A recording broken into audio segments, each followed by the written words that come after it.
أعوذ بالله من الشيطان الرجيم. بسم الله الرحمن الرحيم. لك الحمد يا رب كما ينبغي لجلال وجهك وعظيم سلطانك. أشهد أن لا إله إلا الله وحده لا شريك له، وأشهد أن محمدا عبده ورسوله أرسله الله تعالى بالهدى ودين الحق ليظهره على الدين كله وكفى بالله شهيدا. Oluvannyuma lw'okutendereza Allah subhanahu wa ta'ala n'okusaba okusaasira n'emirembe bibeere ku mubaka Muhammadi sallallahu alayhi wa sallam, kuutira omutima gwange n'egyammwe okutya Allah subhanahu wa ta'ala mu mbeera yonna. Olwaleero omusomo gwe twagala okubeera nti twejjukanyaako gwe musomo gwe bayita fiqhul mujtama, okutegeera society gye tuwangaaliramu, wa atharuhu fi najahi da'wa, ne impact yaakyo ku kuba nti da'wa gye tukola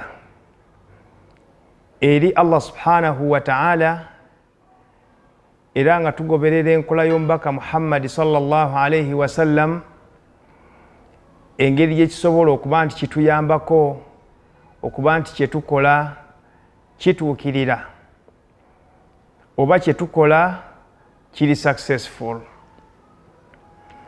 Omusomo guno mukulu nnyo, naddala eri abakozi ba da'wa ababafaanana,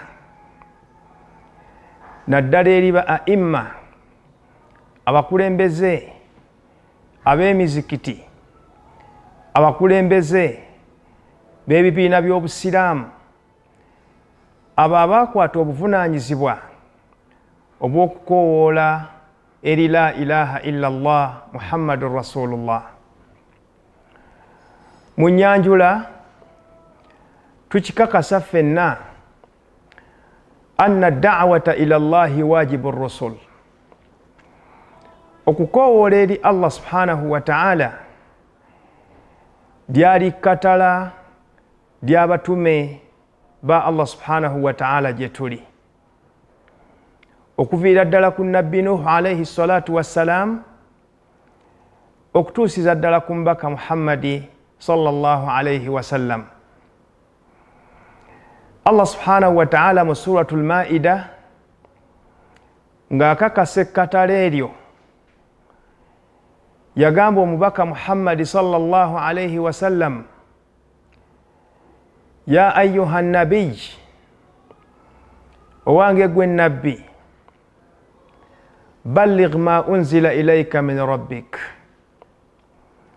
tuukiriza obubaka obwo obwakuweebwa okuva eri Katonda wo. Wa in lam taf'al, bw'onooba tokoze ekyo, fama ballaghta risalatahu, ojja kukimanya nti totuukirizza buvunaanyizibwa obwo obwakuweebwa eri Katonda wo. Wallahu ya'asimuka minan nas, buvunaanyizibwa bwa Katonda okuba nti ajja kuba nti akukuuma akabenje konna, okutiisibwatiisibwa kwonna kw'oyinza okusanga mu bantu. Ekitegeeza nti Allah subhanahu wa ta'ala bwe yakwasa omubaka Muhammadi sallallahu alayhi wa sallam obuvunaanyizibwa bw'okukoowoola, yakimanya nti ekkubo ly'okukoowoola eri Katonda lijja kubaamu emisanvu, mujja kubaamu okutiisibwatiisibwa.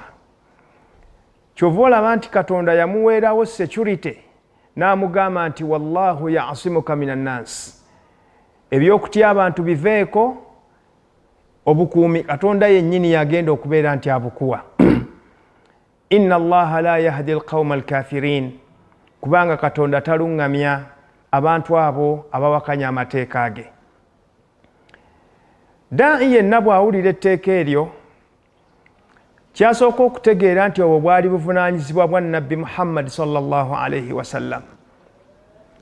Kati aba yeebuuza nti ate nze nnyingiriramu wa obusika obw'okuba nti kati nze nkoowoola eri Allah subhanahu wa ta'ala, ate nze mbukwatira wa, obuyinza mbujja wa?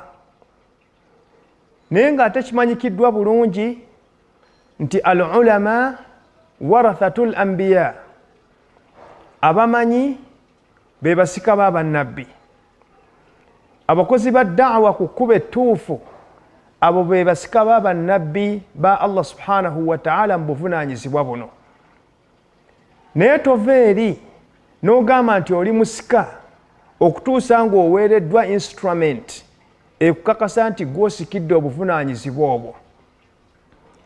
Kyova olaba nti bw'ogenda mu suratu Yusuf, Allah subhanahu wa ta'ala akwasa mmwe baddu'aat, nammwe abakulembeze b'obusiraamu, instrument egenda okubakkiriza okuba nti mutwala mu maaso obuvunaanyizibwa buno. N'agamba nti qul hadhihi sabili. Yali ategeeza omubaka Muhammad sallallahu alayhi wasallam, n'amugamba nti bagambe oluvannyuma lw'okuba nti obuvunaanyizibwa omaze okuba nti gw'obufuna, gw'okakasibwako okutuusa ebigambo bya Katonda eri abantu, kakati abantu bagambe hadhihi sabili, lino ly'ekkubo lyange. Qul hadhihi sabili, eno y'enkola yange. Ad'u ila Allah, gye mpitamu okukoowoola abantu okujja eri Allah. Ala basira, naye enkola eyo ngikola kusinziira ku kumanya. Ana wa man ittaba'ani, obuvunaanyizibwa obwo bwange, ekitegeeza nti nabbi sallallahu alayhi wasallama yeeyogerako nga ye, wa man ittaba'ani, n'abo abanaavaayo okuba nti bagenda kutwala mu maaso omulamu ogwo. Ekitegeeza nti da'i munnanga mpuliriza, imaamu munnanga mpuliriza, eno ye instrument oba buno bwe buvunaanyizibwa obukuweebwa okuba nti otwala mu maaso daawa y'omubaka Muhammadi sallallahu alayhi wasallam. Naye kimanyikiddwa bulungi olwaleero ti ekisaawe kya daawa kiyingiddemu abantu bangi, newakubadde nti ekisaawe kino kisaawe kikulu nnyo, naye ate kyakunyolwa nnyo okuba nti kiyingiddemu abantu bangi abatasaanidde kuba nti bali mu kisaawe ekyo.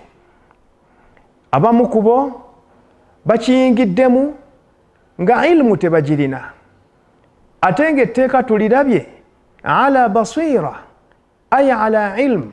Omuntu ayingira mu kisaawe eky'okukoowoola abantu, ky'alina okusooka okubeera nakyo kwe kukakasa nti alina irimu emala okuba nti ayingira mu kisaawe ekyo.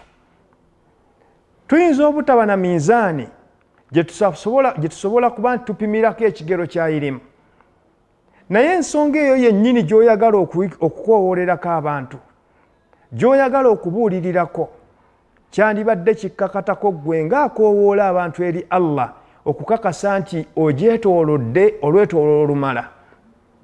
Ku sayidi eno endala batera okugamba nti bw'oba tolina 50% yakumanya ku ekyo ky'oyogerako, sirika tokimanyi, era weetwala okuba nti ddala tomanyi.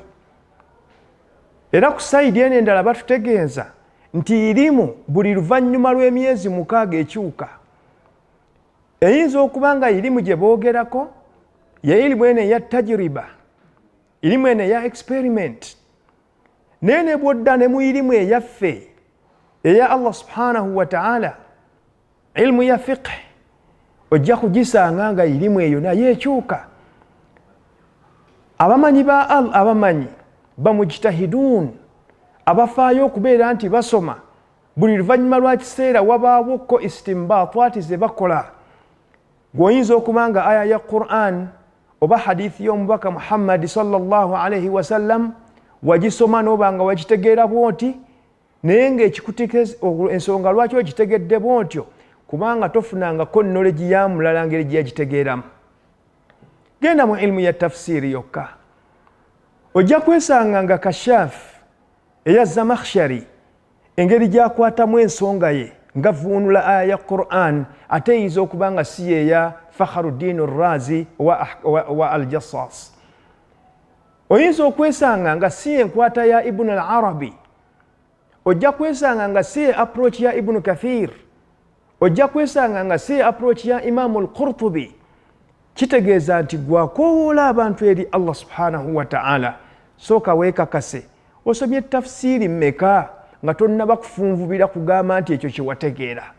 Ala basira, sooka otegeere weetooloole bulungi ekintu ekyo kyoyogerako. Kati obumu ku bulwadde bwe tulina mu da'wa yaffe, abantu bangi bagiyingiddemu. Abantu bangi bagiyingiddemu ng'oli alina ensonga gy'ayagala okwogerako naye nga bambi ekigimwogezaako kubanga alina ddalasa gye yatuulamu n'awulira sseekawe ng'akyogerako. Kakati ng'alowooza nti naye asobola okuyimirira ku irimu ya sseekawe n'aba nti ensonga eyo agirambulula bulungi.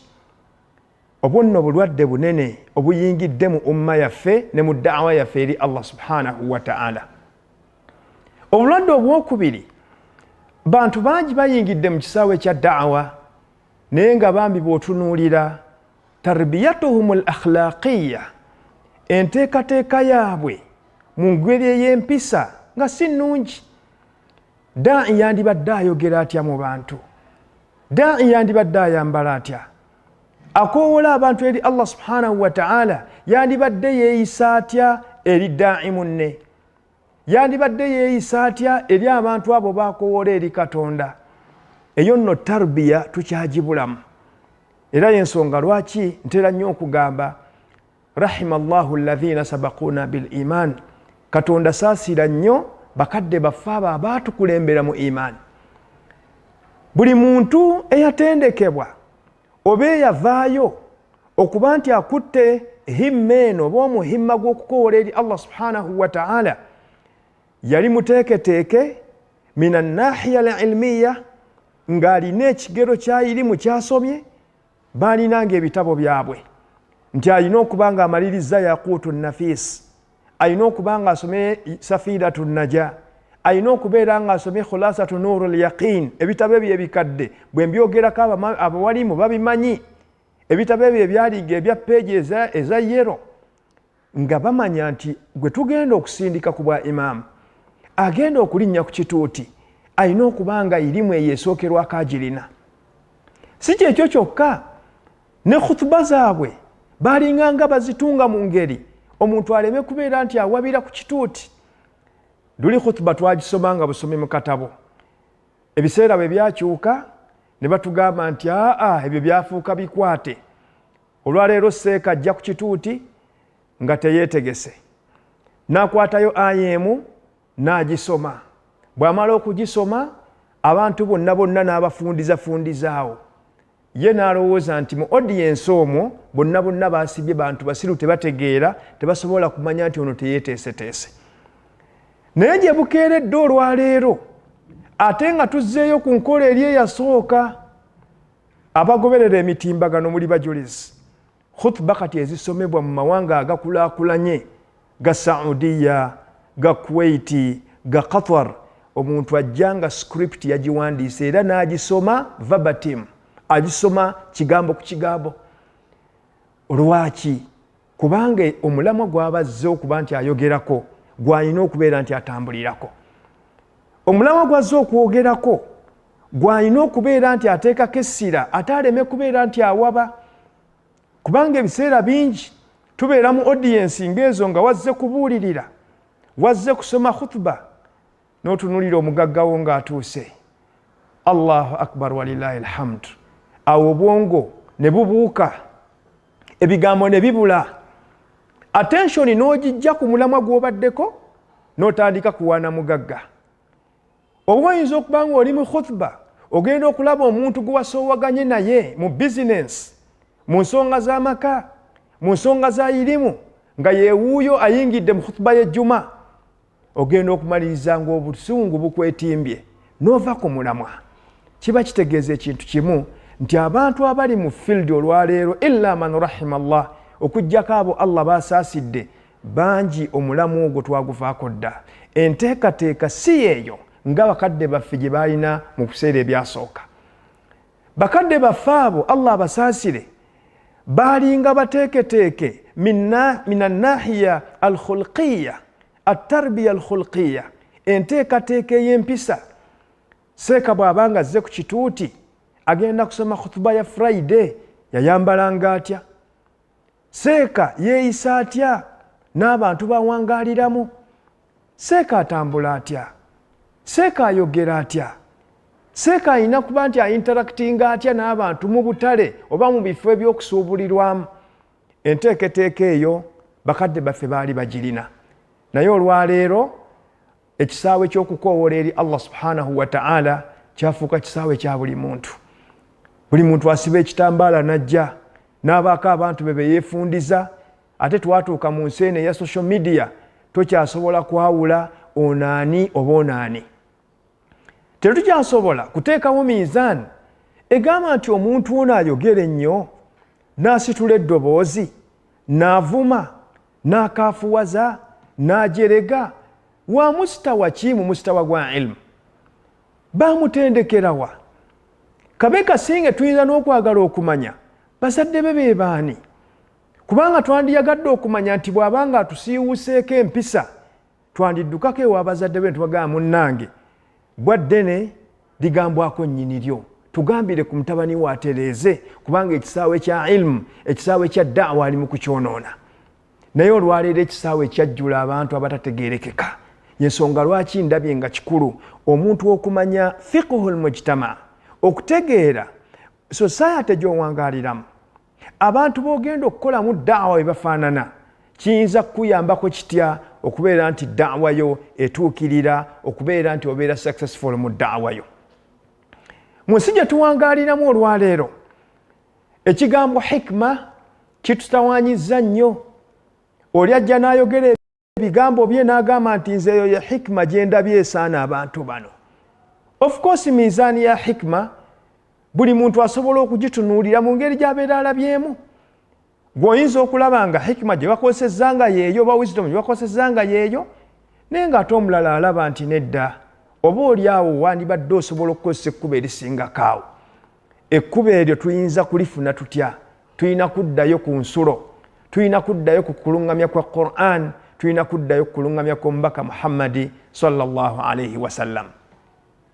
Omuntu anaakola da'wa, naddala mmwe baddu'aat nammwe ba a'immatul masajid, waliwo ebintu by'alina okutegeera ennyo mu society gy'awangaaliramu oba gy'agenda okukolako da'wa.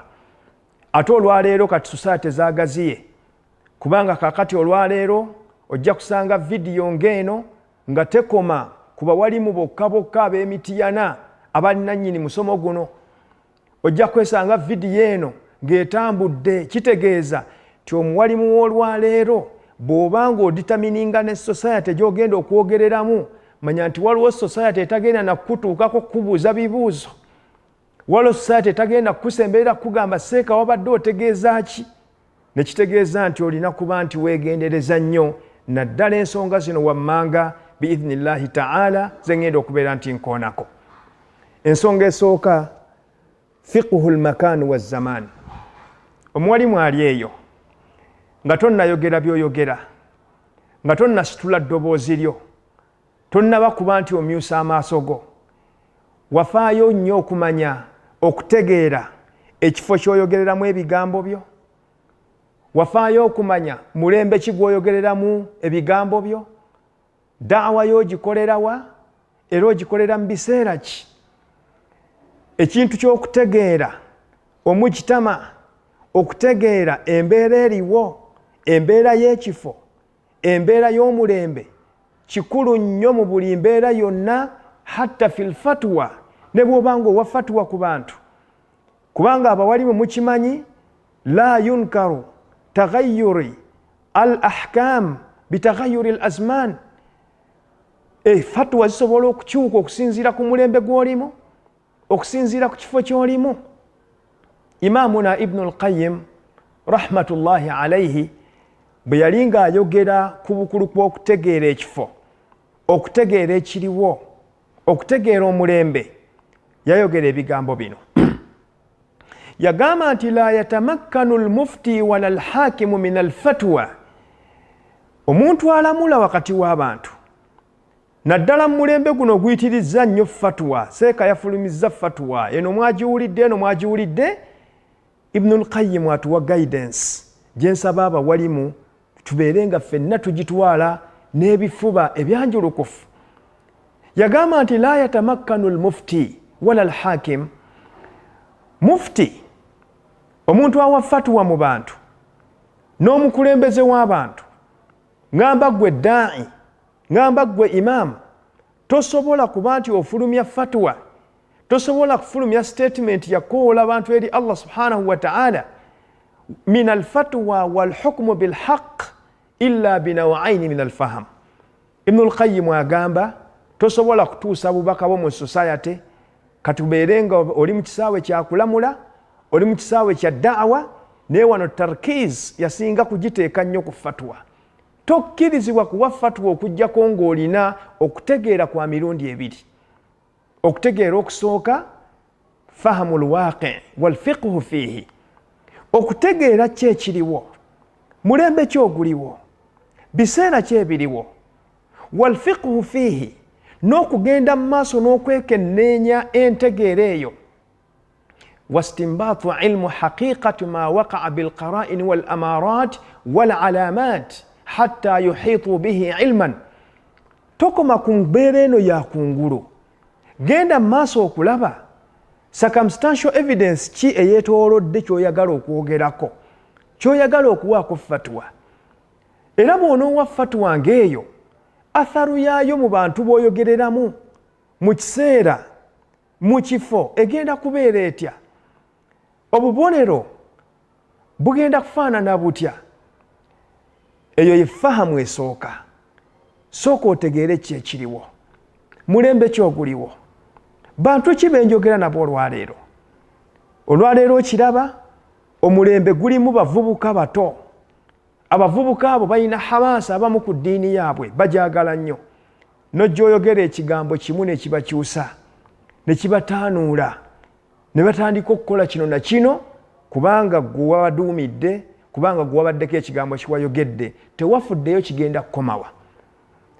Nawa ey'okubiri min alfaham, Ibnul Qayyim gy'ayogera kaagamba wannawu thani, okumanya okwokubiri, fiqhu owokubiri, da'i mufti gw'alina okubeera nti ategeera fahamu lwajibu fi lwaqi.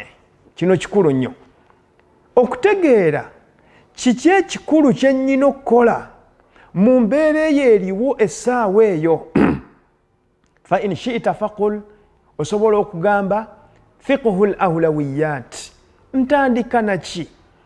Otuuse mu society, nga society eyo eyina obubuze bwayo. Ma alladhi tabda'u bihi wa ma alladhi tuakhiruhu, otandika naki era okoma naki?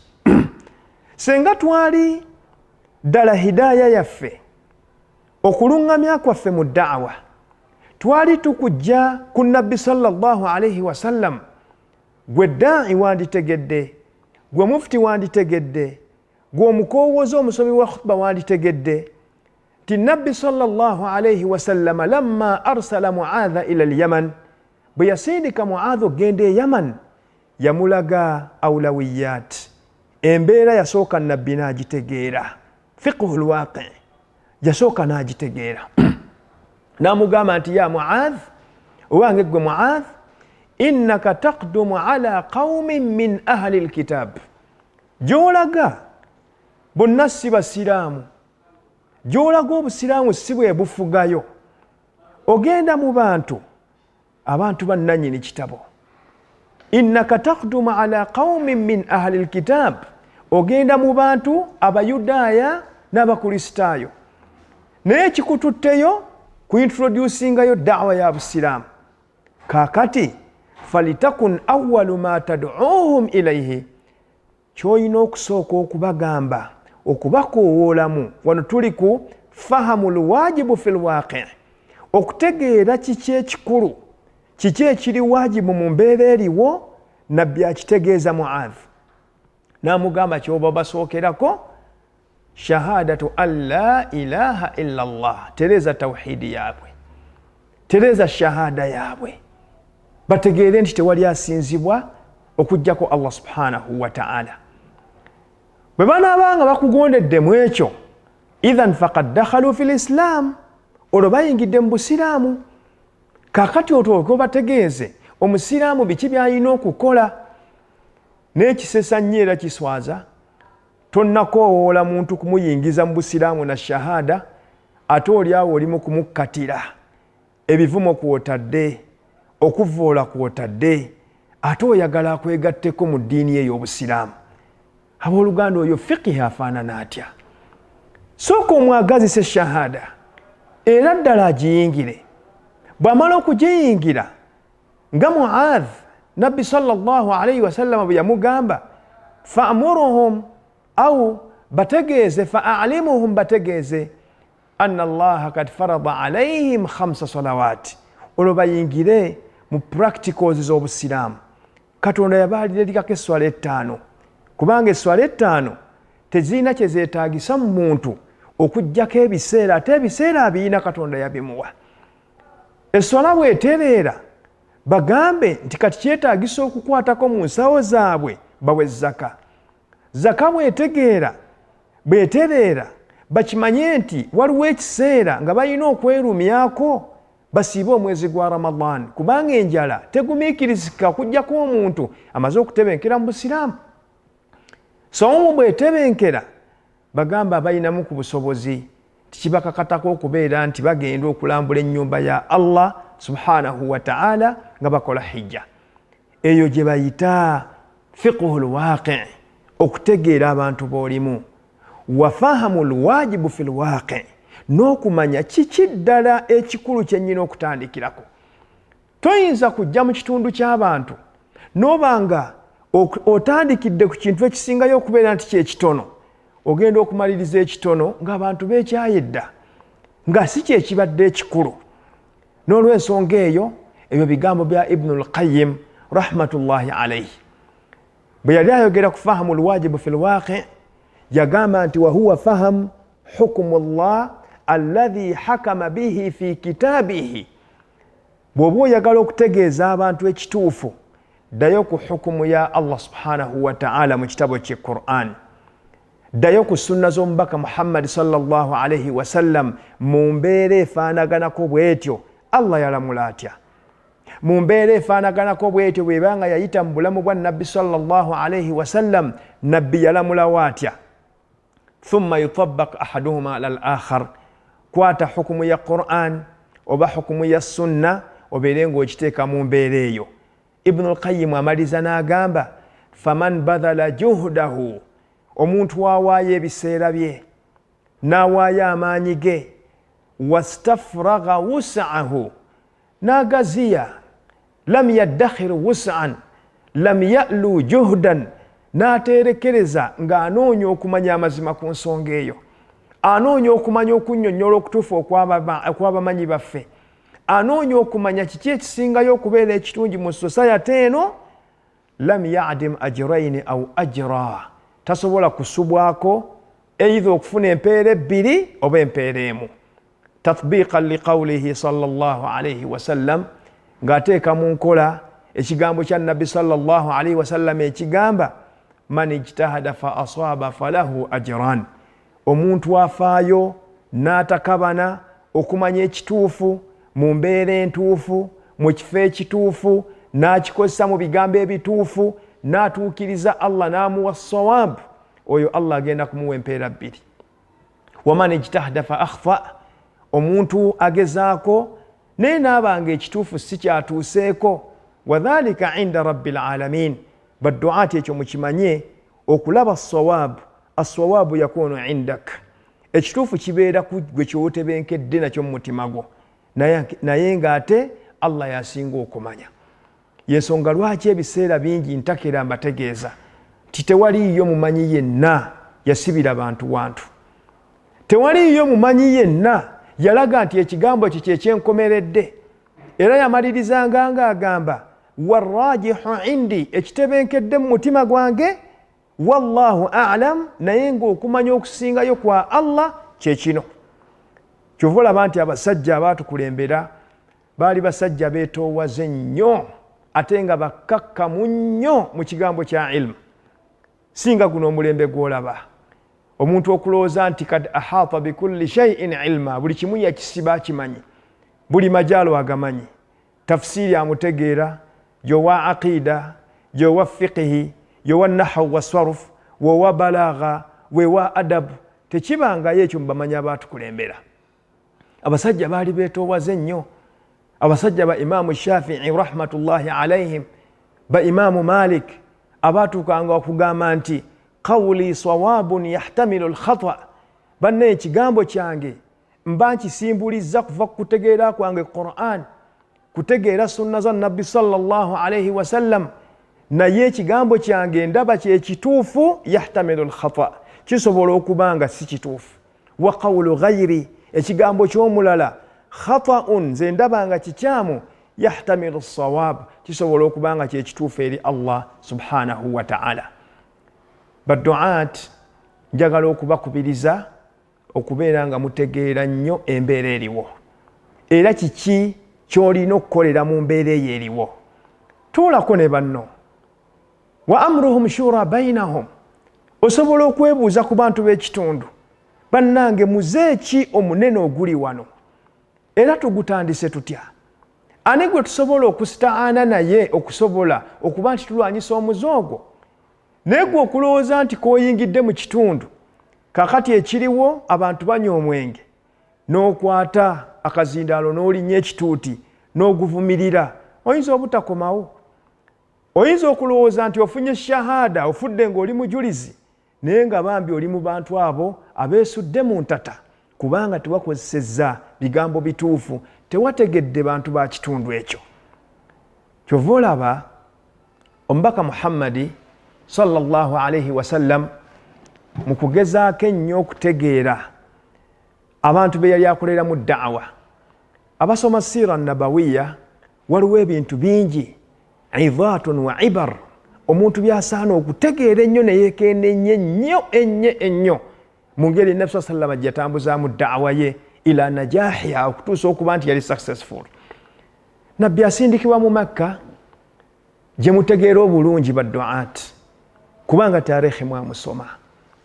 Ejjuddemu abasajja abasinza amasanamu, erimu abasajja abeemanyi nti bagagga, erimu abantu abamanyikiddwa obulungi nti abantu abo baali bava mu bika ng'ebika ebyo byabitiibwa. Yatafakharuna bi ansabihim, balinayo ne sessions we batula ne bagamba gwoyogera ki? Ghaddu tarafa fa innaka min numayri la kalba balagta wala kilaban, la ka'ba balagta wala kilaban. Babeeranga eyo mu nkiiko zaabwe, oli naayogera nabwe ghaddu taraf, sebo gwe sirika toyogera. Fa innaka min numayr, gwe ekika ky'olimu tetukimanyi, kika kya wansi. La ka'ba balagta wala kilaba, bwe tutunulira mu ranks zile ezituuka ku jjajjaffe Ibrahim alayhi salatu wassalam, totuuka na mu ranka y'aba Ka'ab wadde rank eya Bakilab. Abo be bantu Nabbi sallallahu alayhi wa sallam be yatumwamu. Ma annahu kana min Quraish, newankubadde nti Nabbi yali ava mu lulyo lw'aba Quraish, lakinnahu fahima alwaqi. Baddu'ati kino mukimanye, Nabbi yategeera nnyo wa waakolera da'wa. Bwe yategeera nti abantu abo bawulirira nnyo mu bika byabwe, bawulirira nnyo mu bugagga bwabwe, ekyokulwanyisa kye yasooka okuteekateeka zaali mpisa ze. Abantu abo tebamukkiririzaamu, era kyova olaba nti mu suratu Zukhruf Allah subhanahu wa ta'ala atuleetera ebyabeeranga mu mboozi zaabwe. Waqaalu lawla nuzzila hadha alqur'anu ala rajulin min alqaryatayn azim. Babeeranga eyo gye batudde nga bali mu kugeya omubaka Muhammad sallallahu alayhi wa sallam, nga bagamba lawla nuzzila hadha alqur'anu ala rajulin min alqaryatayn azim.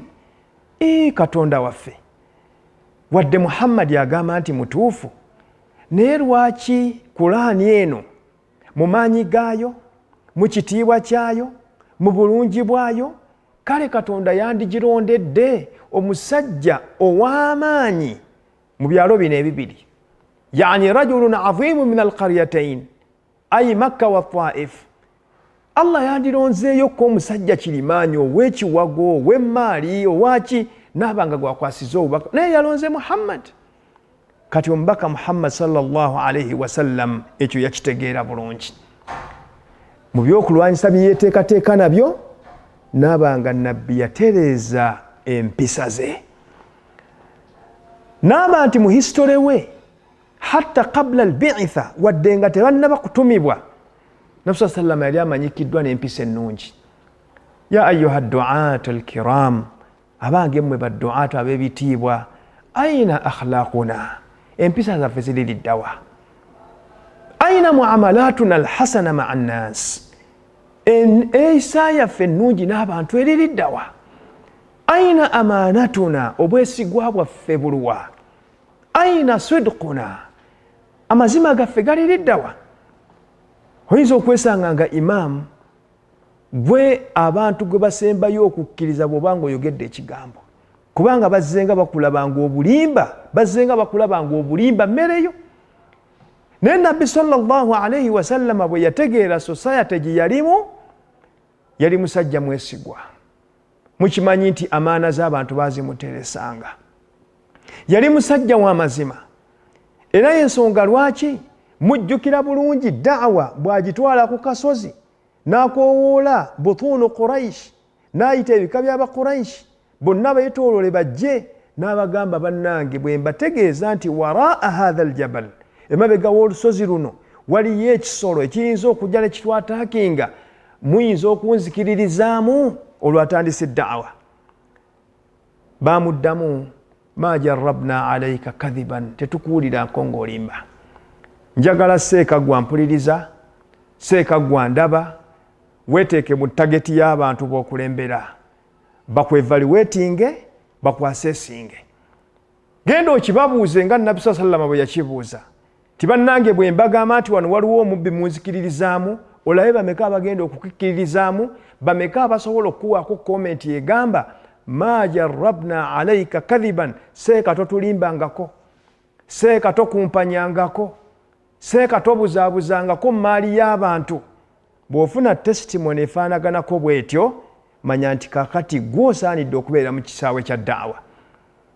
Naye Nabbi sallallahu alayhi wasallam si kyekyo kyokka, wabula luqiba biswadiqi al-amin, nickname ye mwogera mazima, omusajja omwesigwa.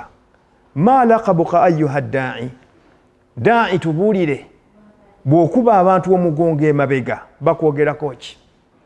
Nickname ye eri ki? Abantu bakuyita batya nga toliiwo? Omusajja wa ddiiru wuuyo atuuse, oyo nno boogera ku da'i. Omusajja omulyaza amaanya wuuyo atuuse, omusajja wa siyaasa wuuyo atuuse.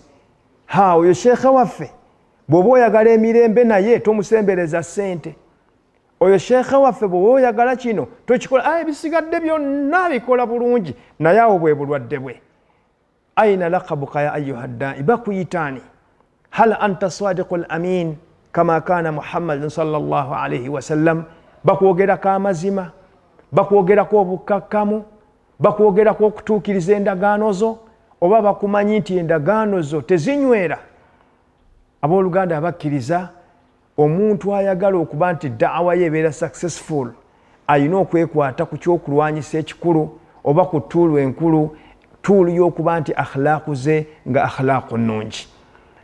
Yensonga lwaki newakubadde Abakuraishi baalina ebigambo byabwe bingi bye baateeka ku mubaka Muhammad sallallahu alayhi wasallam, fa innahu lam yusajjil ayyi kitab min kutubi tarikh annahum kad fa'anu fi akhlaqihi. Kino kigende ku record.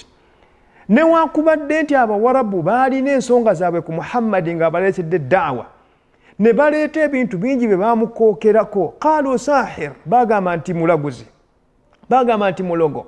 Qaalu innahu majnun, bagamba nti tategeera bulungi. Tewavaayo muntu yenna yateeka dent, yateeka nziro ku karakita, ku mpisa z'omubaka Muhammad sallallahu alayhi wasallam. wano wentera okuteregereza abantu tiwatera okubaawo discussion, waliwo discussion eyaliko emabegaawo. Nabbi sallallahu alayhi wasallam Aisha yamuwasiza ku myaka ki? Ebitabo bya taarikhi ebimu bigamba myaka 6, ebirala bigamba nti yayingira naye mu nsonga z'obufumbo emyaka 9, ebirala bigamba nti nedda taarikhi alina okuddamu okusomebwa obulungi. Aisha yali atuuse ku myaka 15. Naye nze kyenjagalamu kyekino, senga okuwasa omuwala omuto ow'emyaka 6, ow'emyaka 9, ow'emyaka 15, ekiseera ekyo nti kaali kamogo, wallahi abawarabu bandikalangidde omubaka Muhammad sallallahu alayhi wasallam. Naye babanga tebakamulangira, kitegeeza nti ekiseera ekyo tekaali kamogo. Wallahu ta'ala alam. Ebisigadde buli muntu ayinza okukola okunoonyereza kwe. Kiki kyenjagadde okujjayo?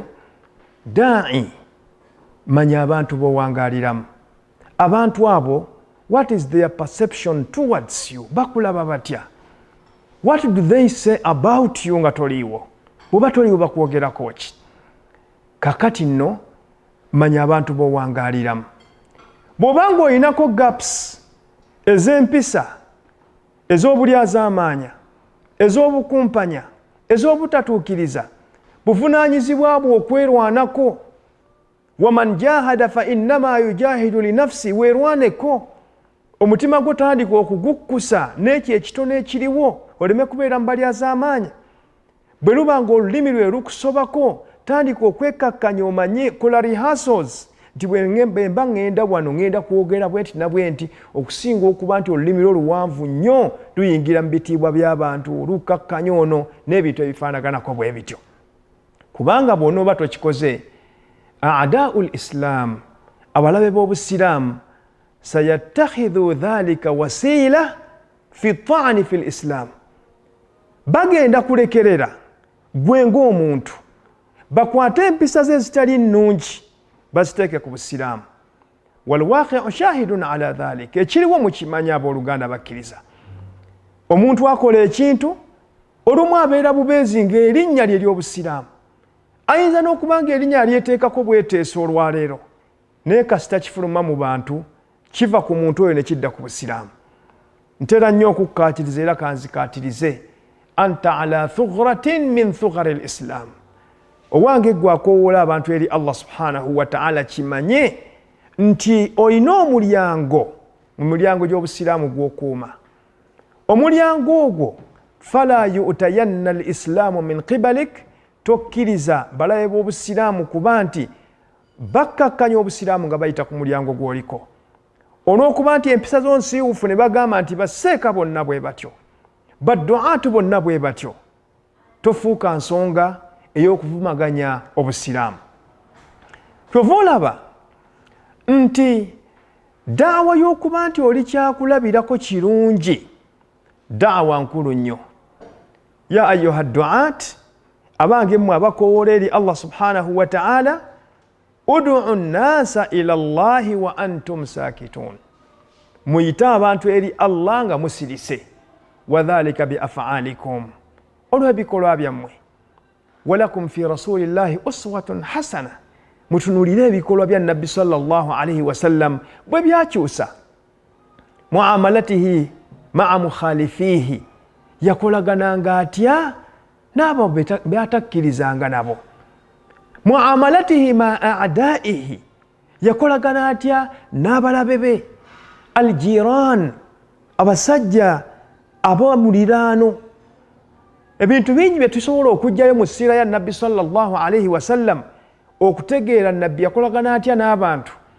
Bw'abanga gwe tugoberera mu kisaawe kya da'awa, bannange tuddeyo tutereeze.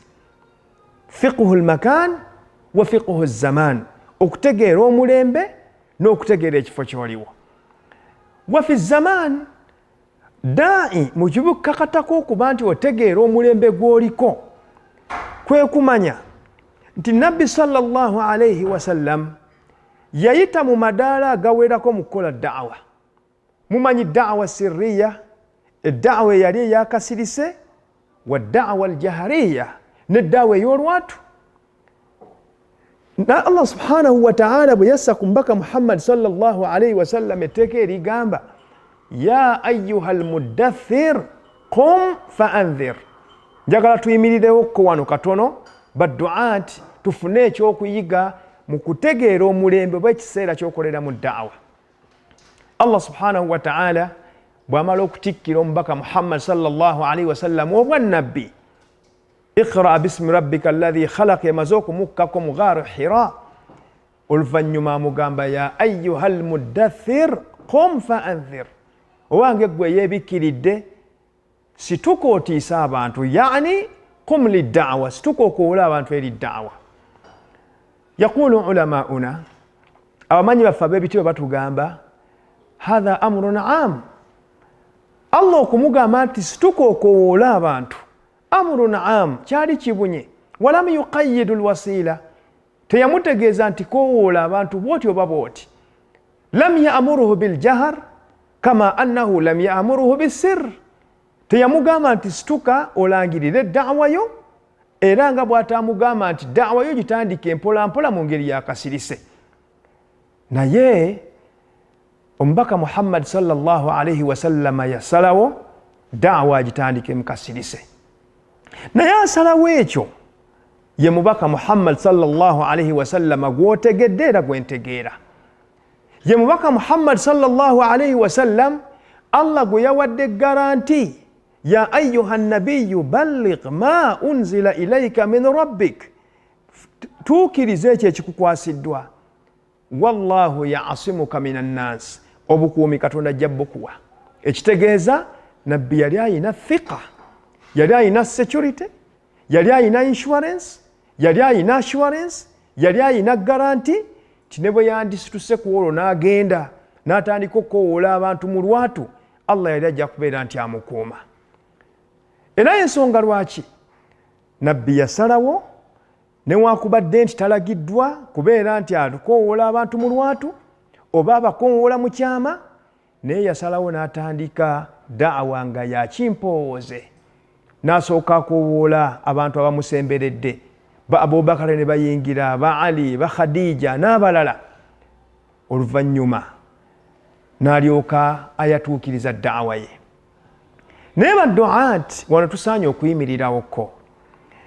Gw'olowooza nti nabbi obutaatuukiriza da'wa ye, okuba nti tajoogera mu lwatu, ogamba nti yali atidde? Hasha lillah. Nabbi sallallahu alayhi wa sallam teyasalawo kuba nti da'wa agifuula yakasirise khawfan ala nafsi, nti atya ti oba oli abasajja bajja kumugwako bamukube bamutte, kubanga garanti ya Allah jeeri, wallahu ya'asimuka minan nas, Katonda ajja kukuuma. Wala bisababi jubunin wala lil akhfari allati kanat tuhitu bihi, nabbi teyasalawo da'wa okubeera nti agikola mukasirise kubanga nti yali mutiitiisi. Omanye ennaku zino waliwo abatugamba lwaki temubagambako, mwe muli batiitiisi ffe tujja babagambirako. La, nabbi yali alina isma, yali alina garanti, naye teyakikola. Wa maa dhalika yali akakasa nti Allah ajja kumutaasa. Nabbi teyali mutiitiisi, yali tatidde dangers zimwetooloddeko. Wa maa dhalik, newakubadde byonna byonna byaliwo, fa innahu qad faqiha zamanihi, yategeera omulembe gwalimu. Wa badaa bidda'wati sirriya, n'atandika n'eddawa ey'ekimpowooze. Oli mu ssomero mulimu abasiraamu n'abatali, osobola okutandika n'eddawa ey'ekimpowooze. Osobola okutandika n'okubakoowoola empola mpola okutuusa bw'oyagala batuuke. Osobola okuba nti oli kyakulabirako kirungi gye bali, ti woonoogenda okumugambira nti obusiraamu bwe bulungi, olwedde ng'obusiraamu bwamusensera dda, abulaba mu bikolwa byo, abulaba mu nneeyisaawo naye n'ebirala ebifaanaganako bwe bityo. Lwaki nabbi sallallahu alayhi wa sallam lam yabda'a biljahari bidda'wa, lwaki teyatandika na kwatuukiriza da'wa ye newakubadde nga al amru fi ya ayyuha almuddaththir qum fa anzir kana amran amman, yalinga waddembe okutandika na kyonna kyonna kyayagadde, lwaki teyatandika na jahar?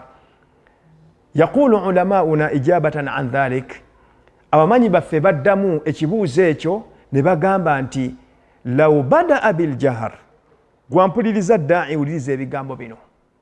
Yagamba nti senga nabbi yatandika n'okuba nti alangirira da'wa ye la wajaba al-hukm, kyandibadde kitukakatako ffenna baddu'aat mu mbeera yonna titutandika na kubanga tukowoola bantu jaharan okubanga twatuukiriza okubeera nga tulangirira, kubanga rasuluna sallallahu alayhi wasallama kana musharri'an, yalinga atuteekerateekera shariya, kana muballighan ani llahi subhanahu wa ta'ala fi shari'ihi, ye yali atutuusaako shariya ya Allah.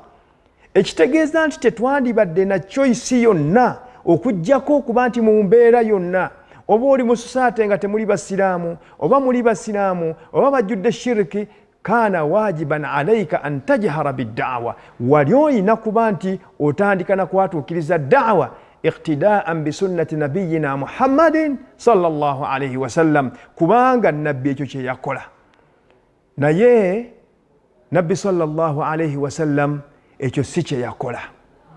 Olw'okuba nti si kye yakola n'anoonyayo ekitono ku ekyo, yatunuulira nti abantu yatafaawatuun, abantu betukoleramu da'wa baawukana.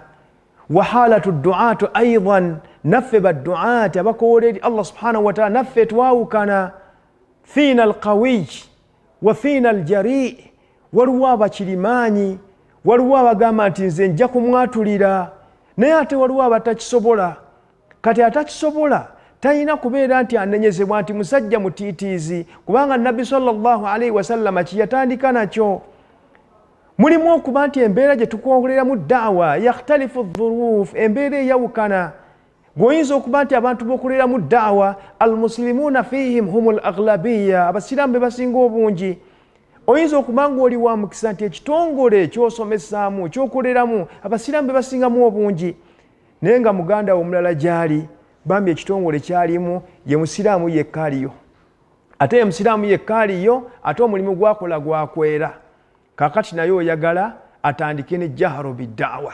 Kyova olaba nti nabbi sallallahu alayhi wasallam yalaba nti ekisingako obulungi kutandika na kitono, n'aba nti atuwa tashrii', n'aba nga atuwa sunna okuba nti da'wa tugitandika okusinziira ku mulembe, okusinziira ku kifo, okusinziira ku mbeera y'abantu. Kyova olaba nti da'wa nabbi sallallahu alayhi wasallama yagiggulawo gwe kennyini nnyini lituhaddida al-uslub, obeerenga osalawo approach gye ngenda okubeera nti nkwata okusinziira ku mulembe gwa da'wa. Sha'anul mad'uwin, abantu b'enkowoola bafaanana batya, era bwe nnaaba mbagambye bwe nti atharu ki, impact ki bwegenda okubeera nti etuuka ku bantu abafaanaganako bwe batyo. Senga kyali kitukakatako ffenna okuba nti da'wa tugyatuukiriza, awalan nabbi kyeyanditandikiddeko, nebanga efuuse tashrii', nebanga lifuuse etteeka. Ekyokubiri, twandibadde nga tufuna haraji, obuzibu bw'amaanyi nnyo. Yensonga lwaki olaba nti nabbi sallallahu alayhi wasallam yatandika n'ekitono ekyo ekisoboka, tusobole okubeera nti twegazaanya. Faman ra'a, omuntu asobola okulaba anna aljahra biddawa huwa al-uslubu al-ahsan, okuba nti asitula eddoboozi okulangirira da'wa kyekisinga, falyafalu dhalika wala haraj, kola ekyo. Bw'olaba nga tariqatu sirri yesinga, beera ng'okola ekyo. Abasiraamu bwe beesanga mu environment ng'olwaleero nze gye njagala okulooza nti gye tusangiddwamu wano mu Uganda, ng'abasiraamu bennyini bi'afu al-qulub, ffe kennyini twetiiririra. Waliwo ekintu kyotasobola kwogerako, bw'okyogerako oyinza okusula ekiro ekyo nga teweebase, buli akonkona ku luggi ogamba abasajja bankimye. Bw'onookyogerako emmaali yo bagenda kugisalako mu makubo gonna ge basobola. Bw'onookyogerako ogenda kuleeta akabenje kanene nnyo eri basiraamu banno.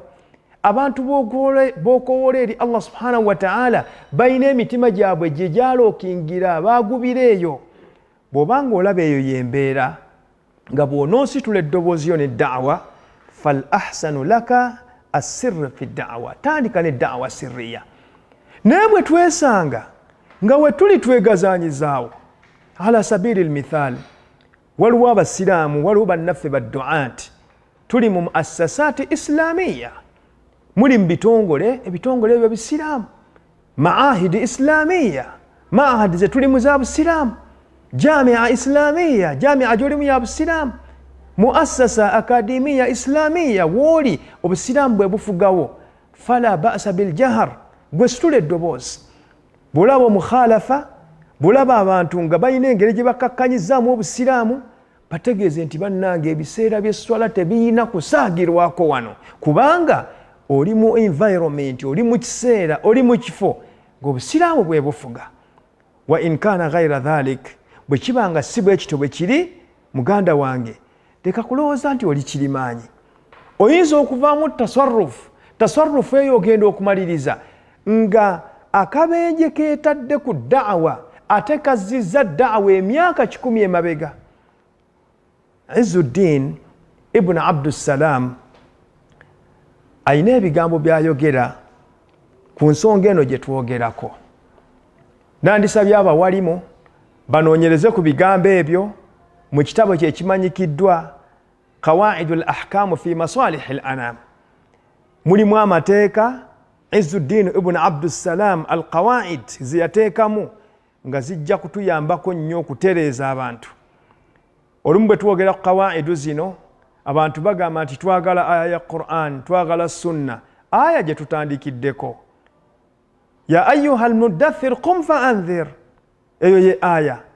Sunna ti nabbi sallallahu alayhi wa sallam badaa bisir.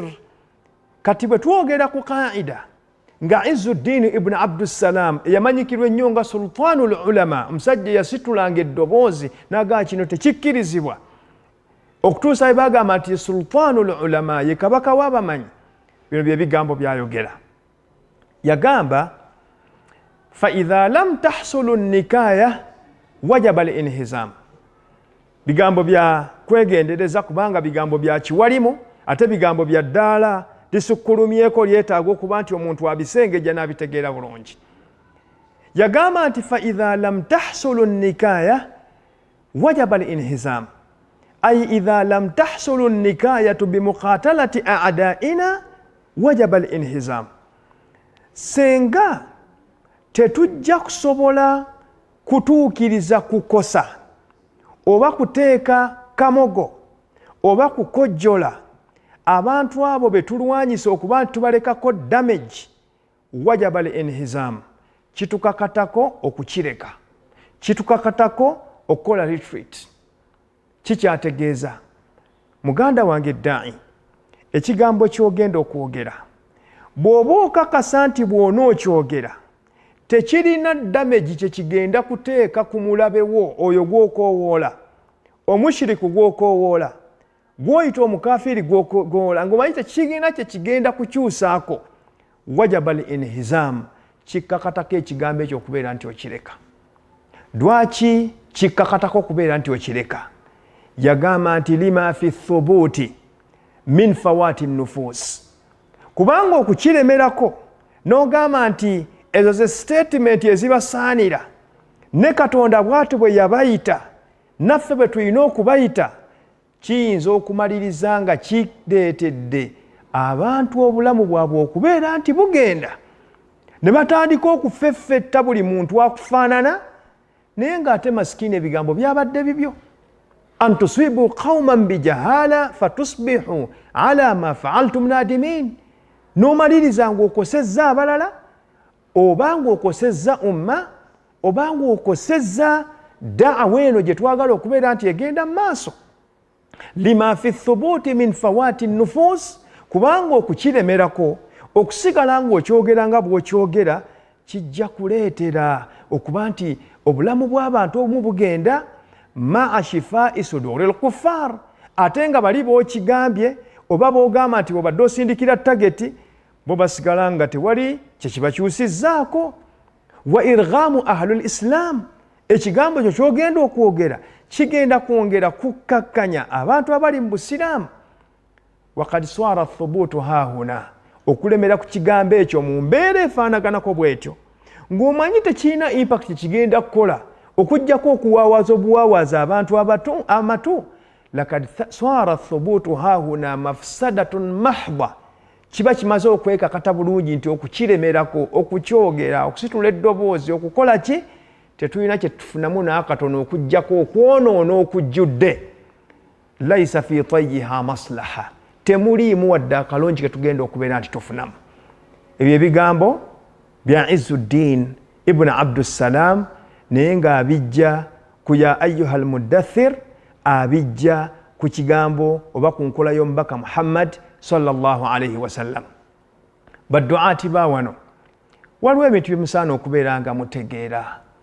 Mumanye ekifo mwe mukuwoolera abantu, mumanye ebigambo by'osobola okuselektinga okuba nti obigamba abantu, mumanye kaseera ki ke tulimu, mumanye akaseera umma keerimu, so that ekigambo kyonna ky'oyogera qaddimu maslahata al umma ala maslahatik. Sooka okulembeze abaffe bwe njogera ekigambo kino umma kigirekawa, kigyongerako oba kigikkakkanya. Ye bali bw'okigamba ogenda batoolako ki? Waliwo okukibagamba ne bakiwulira ebisobe babadde baterese ne babijjayo ne babiwagala, emmundu ne baziteeka ku mmeeza olw'ekigambo kyo ggwe wekka.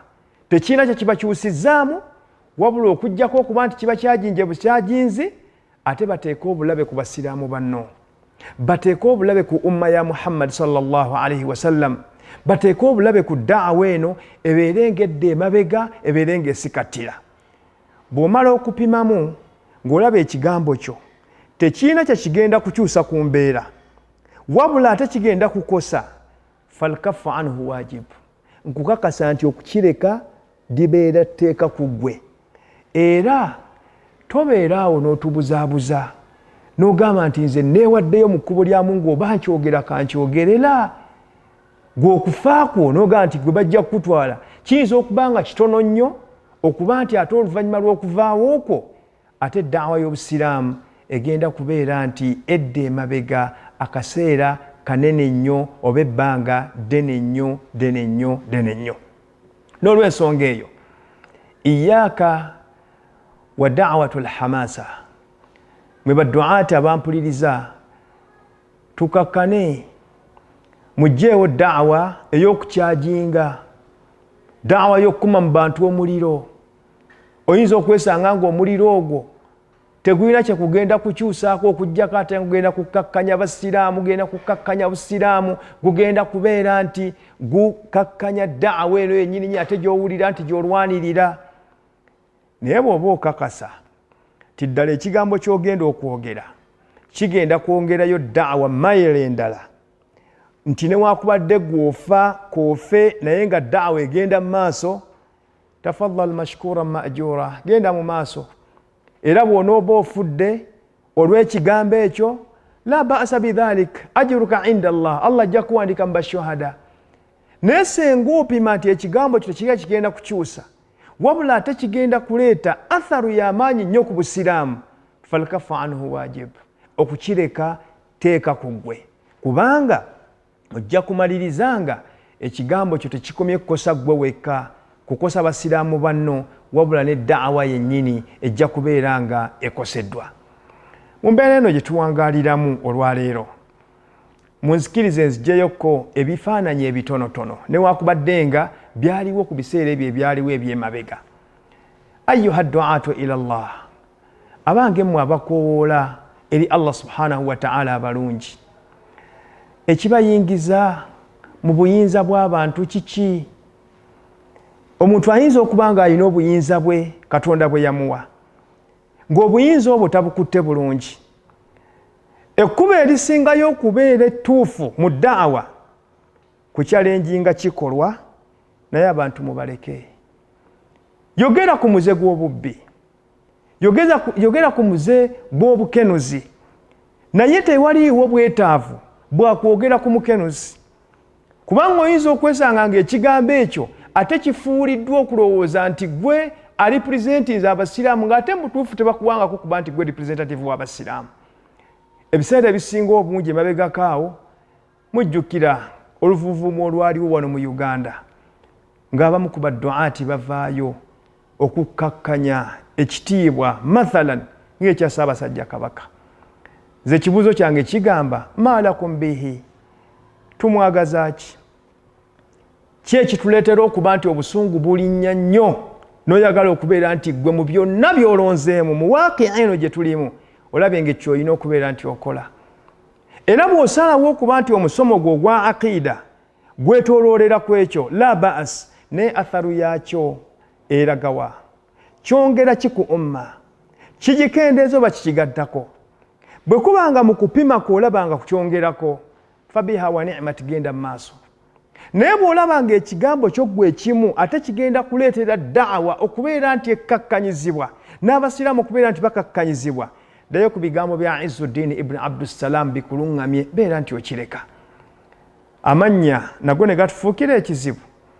Magulu Nnyondo, Ssaabasajja, Lukomwa Nantaweta, abaffe hal hadha huwa alwajibu fil waaqi' mu ddaawa y'obusiraamu gye tulina mu Uganda olwaleero wano, ekyo kyekisinga okubeera nga kyekikulu bw'ogenza okupima ng'obwo bwe bulwadde obunene nnyo bw'olina okutandikirako nga ddaa'i, y'empiso gy'olina okusooka okubeera nti okuba.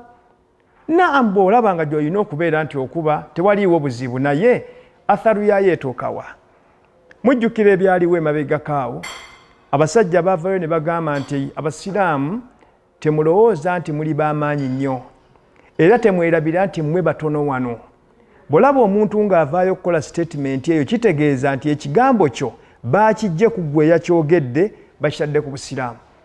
Era n'okunenya kwavaayo. Bwe muba mukakasa nti ekigambo ekyo si mmwe mukitumutuma, muveeyo mu kikyalenjinge, nene twebuuza nti yali akyogera ani yakimutuma?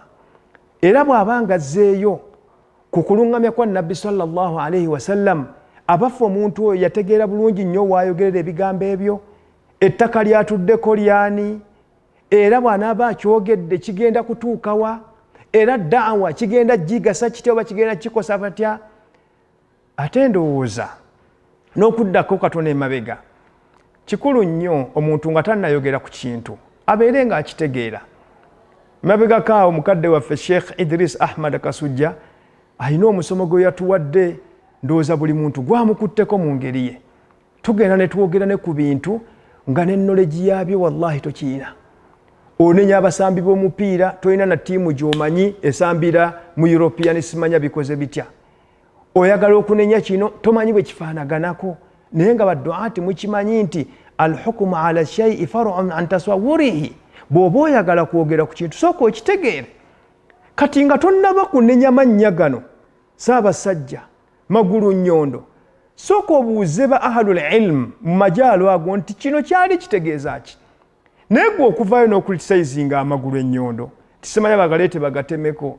Nze ndaba nga ekisooka si kyekikulu mu kyolina okubeera nti okolanga ddaa'i. Ekyokubiri, kiyinza okuba nga ekigambo kyo tekirina kye kigenda kukyusa ku ekyo ky'oyogeddeko era si kakasa nti kirina kye kyakyusaako. Ekyokusatu, madarra amafsada kye gayinza okuleeta ng'ekigambo ekyo kyogeddwa ku busiraamu bwe tukutadde ku bbali oyinza okuba nga owonye nga buyinza okuba nga obulabe bunene nnyo. Abamanyi fiqhu al asmaa wal kuna jamu kuniya, abantu baba n'amannya gaabwe ate abasomako okusoma kuno okutandikibwako naddala okwa idadiya ne thanawiya, mumanyi nti abantu bakozesa ne bagamba nti jaa al asad, bannange empologomeze. Naye ng'empologoma bategeeza muntu. Limadha? Lishajaatihi, kubanga musajja muzira. Nyinako omusajja omukulu gwe natuulako naye, era mu biseera ebyo bwe baaliwo ebigambo ebifaanaganako bwe bityo. N'aŋŋamba nti mwana wange ebigambo ebimu mubikwate empola okutuusa nga mumaze okutegeera byavaawa okuba nti ebigambo ebyo byogerwa. Yampa ekyokulabirako kimu n'aŋŋamba nti mu Buganda wano omu ku bakungu ba Ssaabasajja Kabaka bw'afa, Abaganda batera okukubagiza ne bagamba nti gutusinze nnyo Ssaabasajja, twakuumye bubi. Osobola okusanga ddaa'i nga yeesibye ku statement eyo yokka ng'agenda kugifiirako, agiwanikirako eddoboozi n'agimyukirako amaaso n'agebera nti akkaatiriza nnyo omulamwa gwa akiida ku statement eyo yokka. N'osooka obuuza, wategeera gye yava, gye yatandikira? Musajja oyo yagamba nti statement eyo mu Buganda yasinga okumanya ndipootinga bye yagamba eyimirizaawo obukulu bw'okukuuma obulamu bw'omuntu era y'ensonga lwaki abaganda bakubagiza Ssaabasajja Kabaka ne statement eyo kubanga obulamu bw'omuntu tebuzannyirwako ekitegeeza nti omuntu bwe yafanga bakitwalanga nti oba oliawo waliwo obulagajjavu obwakoleddwa kati beenenya eri oyo yabakwasa obuvunaanyizibwa bw'okukakasa nti human rights obulamu bw'omuntu bubeerawo naga nti gutusinze twakuumye byoba oliawo twagayaddemu kitegeeza nti daai nga tonnaba kuba nti oyingira mu field eyo tewali kikugaana kutuula n'abantu abo era ntera nnyo okugamba abantu nti abantu abamanyi swinaatul fatwa engeri gye zikolebwamu fatwa olwaleero bw'ebanga egenda kukolebwa ku kusala bisolo abakinjaaje directly bayingira mu majma al fiqh al islami bayina okugiyingiramu kubanga bwe tunagamba nti twagala kumanya engeri gye bakutulamu guno omusuwa omukulu ekyo omukinjaaje yakimanyi gw'okoma kumanya aya na kumanya tafsiri yaayo na bigambo by'abamanyi ku kyo baba baagala kwogera ku nsonga ey'okugatta amagi g'abantu artificial insemination bayina kuleeta badokita bali bakhubara beba ahlu dhikr kakati mu daawa yaffe nga tonnaba kuba nti osituka n'ekigambo kino okwata kiri basemberereko babuuze kino kitegeeza ki bw'obanga oluvannyuma lw'okutegeera otegedde nti ddala wano waliwo shiriki akolebwa ndowooza hum awla nnaasu bilhidaya tandika nabo bagambe nti kino hatha yatanaqadhu maa al aqida sahiha yo tekitambula na aqida ntuufu mumujjukira abasajja abaleeta daawa wano mu Buganda abakulemberwa Ahmad ibn Ibrahim bwe batuuka ne batuuka mu lubiri lwa Ssaabasajja Kabaka ne balaba nti ya'muru wa yanha wa yaqtulu wa yahya alagira ne batta aga nti naye mukama waffe Ssaabasajja okutta kwo si buyinza abo kubanga si ggwe watonda okuva olwo Kabaka eyaliwo n'ategeera nti bulijjo ndowooza nti obuyinza nze mbulina nange ndi mutonde era sikkirizibwa kutta mulamu kuyiwa musaayi gwa muntu hadhihi alhikma okwo kwe kuluŋŋamya okutuufu era oyinza okwesanga nti bwe tubanga tuli mu kisaawe ky'amannya naffe kennyini tulina amannya gaffe ge batuyita amannya ago ogenda okumaliriza nga nago galina engeri gye gakontanamu kankuweeko ekyokulabirako kimu oba bibiri ekisooka waliwo amannya nga baulama rahmatullahi alaihim bagamba tegasaana kuba nti gatuumibwa musiraamu kubanga amannya ago galimu amakulu g'okwetukuza naye nga bw'otambula mu bisaawe mutambuliramu amannya ago twageetuuma dda hunaka min al ulama mulimu abamanyi abatakkiriza kuba nti twetuuma amannya g'okwetukuza Zakiyuddin Nasiruddin